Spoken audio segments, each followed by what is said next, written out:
good evening, good night, good morning, good afternoon, wherever you live, or happy midnight. Welcome back to Achampnator Reads. This time we continue with The Last Elf. This time I read chapter 6 of this book. Listen up. Hey, they had been put in a place called prison. It was really lovely. It was all made of solid stone, with some big columns that held the walls up into arches. That kind of architecture architecture was from the third runic dynasty. You could tell because the arches weren't round, but made of two semi arches that crossed at an acute angle, while round arches are from the first runic dynasty and elongated ones are from the peak of the second. And there was real straw to sleep on, and they'd even given them a bowl full of corn and peas. That was really good. Really good, and so much of it. The little elf had given a few kernels of corn and some piece of a delightful swarm of shiny fat rats that had appeared from every corner of the room. Once the smell of the food had begun to spread, and which were now running about in all directions on the stone floor. This place really was paradise. And there wasn't rain everywhere except on the face of the woman, who was strangely raining all by herself. "Why are you dripping?" the little elf asked the woman. "They're called tears," the man replied. "It's a way of crying." "Really? And what's about that stuff that's running out of her nose, which she's wiping away with her sleeve?" "That's always part of crying."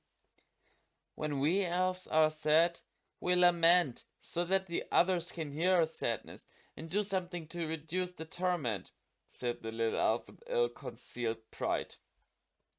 "But sitting on the ground and dripping from your nose and eyes, so that your eyes go red and you have to breathe through your mouth, is like giving yourself a cold on purpose." "You could say that," the man remarked curtly. "Why are you crying?" the little elf asked the woman. Once again it was the man who replied. "Because they are going to hang us tomorrow morning." "Really? And what does that mean?" "No," said the woman. "Please, no, or you'll start him off too, and I don't want to hear him crying." "Fine. Listen, little one. Tomorrow they're going to hang us. It'll be lovely. They'll hang us up and we'll be able to look down on the whole crowd and the roofs of the houses. It'll be like being a bird and flying." "Ow! Really? So why is she dripping?" "She's crying because she gets vertigo. When she's up high, she feels very ill and sometimes throws up. Tomorrow's going to be horrible for her. A real nightmare." "Oh, really?" The little elf was speechless. You never stop. You never stop learning." "No, then. No, no, no, no, no, no, no, no, no, no, no, no, no, no, no, no. If it makes her feel sick, then no hanging," the little one said stoutly. That thing about flying around above the roofs must be wonderful, but to make someone feel sick? No. No? The hunter asked. "No." "So what are we going to do? They've decided to hang us." "We could leave." "Great, good idea." The hunter seemed truly impressed. "A really good idea. You're a good thinker. Do you have a solution for the locks?"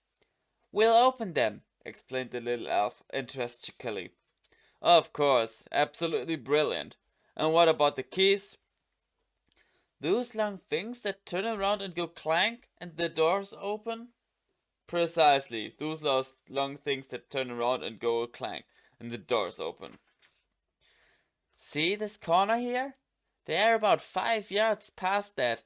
You can see the corner if you look through the bars.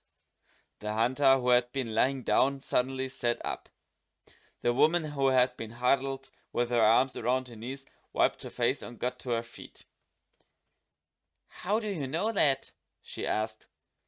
It's in their heads, said the little elf, pointing at the rats.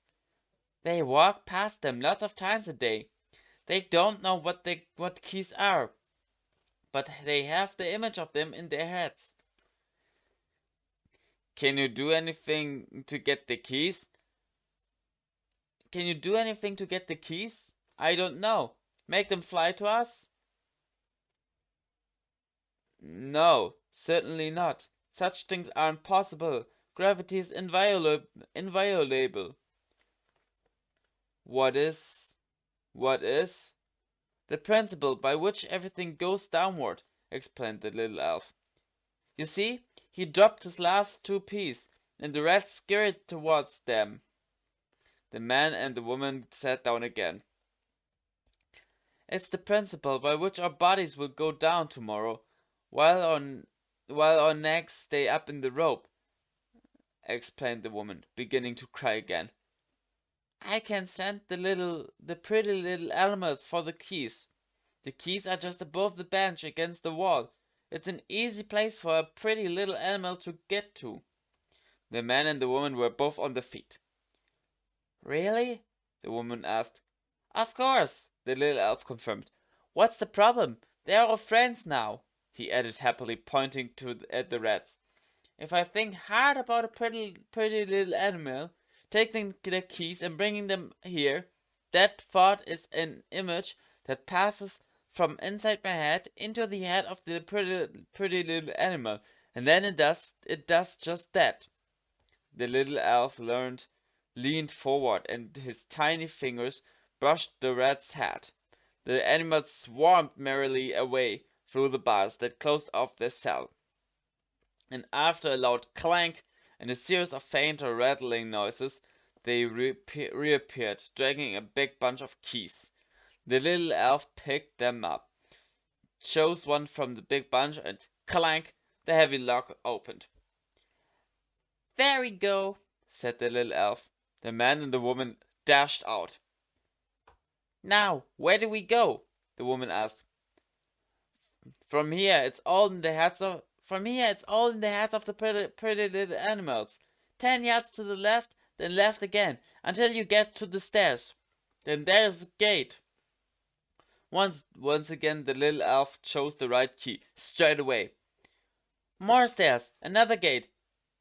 Hoopla, down again, stairs, gate, key. Clank. There we go.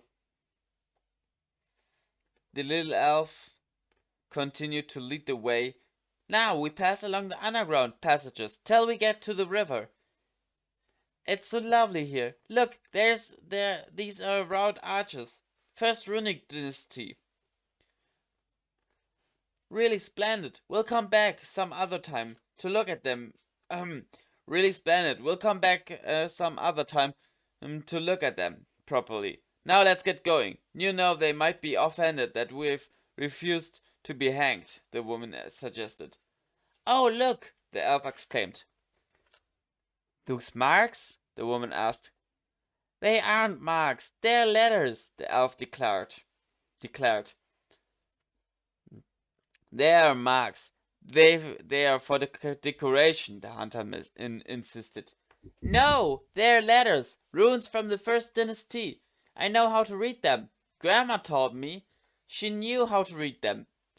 This was built beneath the place where the river runs. A good thing I read it. If we go this way, we'll drown, up and around. Here we are. Look, the last gate, the last key, and we're out. Clank. What a lovely sound. Those are bells, aren't they? Isn't it the sound of bells? It's the soldiers' armor. I think they're really irritated. They must be truly offended, the hunter said. Hey, look! The little elf pointed down toward the column. Those ones on the portico, the woman corrected him. On the portico are elongated arches, second runic dynasty. They're the first I've seen. I'm genuinely impressed. Could we try to get a move on? The hunter insisted. And these are runes from the second runic dynasty. You can tell them because the top parts of the letters have those circular spirals. Fascinating. Is that the best you can do with these legs of yours? Can you go faster? The hunter asked. This kind of spiral is a symbol of infinity. No, of time coming around again. It's a prophecy, the elf exclaimed. Really, truly amazing. Do you want me to pick you up so that we can run faster? The hunter asked. When the water covers the earth, the little elf read. But now, let's get a move on. They're after us. They've really offended. I'll pick you up so that you can read more comfortably while we are running, the hunter said. Hey, it's about elves.